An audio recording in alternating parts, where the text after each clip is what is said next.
For 55 years, no one knew where this woman, Sharon Kinne, was until a news conference confirmed one of America's longest-running fugitive mysteries is solved. Despite numerous tips over these years and law enforcement's efforts to locate her, several sleuths, media people, blogs, and everything else that's out there, unfortunately, all of these efforts remained unsuccessful. We knew she fled the country, and this case became cold until recently. She was found right here in Taber, Alberta, a town of only 9,000 people thanks to an anonymous tip and a fingerprint match. Sharon Kinne lived out her life as Dee Glabus, or just Dee. All accounts suggested the community had no idea they were harboring a fugitive. Well, it's amazing because it goes to show you that you don't really know people. That it's just amazing. To me, it seems like it's impossible. How can you fool the whole world? How can you fool the whole world year after year? I just can't see it. So who was Dee Glabus before her move to southern Alberta?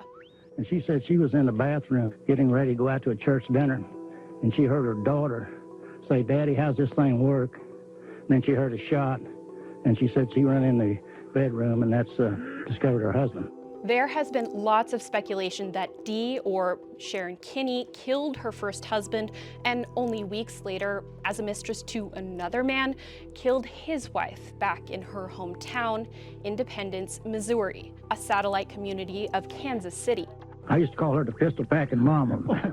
She was acquitted in one case, the lover's wife. The state tried 3 times to convict her of killing her husband to no avail before facing trial. A 4th time, Kinne traveled to Mexico. While on vacation, she went back to a hotel room with a man she'd just met. He was shot and killed, and that's the one murder conviction that stuck. 5 years into her 13-year sentence, Kinne escaped, evading Mexican authorities. Police in the US also had no luck.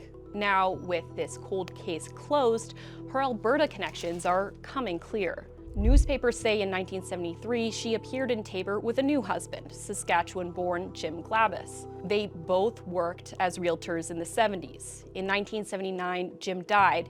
He was 38, he had a history of alcoholism and diabetes, and was drinking the night he passed away, according to the findings of a fatality inquiry. She found love again in 1982 and married Willie L. He died in 2011 at the age of 79. And in 2022, Dee Glabus, as she'd been known for decades, died in Taber. Her obituary says she was 81. Her name is engraved alongside Jim's on a gravestone at the Taber Memorial Gardens Cemetery. That brings us back to Missouri. It's unfortunate we couldn't catch her when she was alive. She was really good at what she did. On behalf of the Kinne family, we would like to state how happy we are that this chapter in our family history can be closed. Sharon was a woman that never faced the consequences of her actions, leaving them for her children to deal with. She caused great harm without thought or remorse. For residents in Taber, they're just finding out about this case, which is sure to bring up more questions for the community in the coming days, as some wonder, did I know a Dee Glabus? Helen Pike, CBC News, Calgary.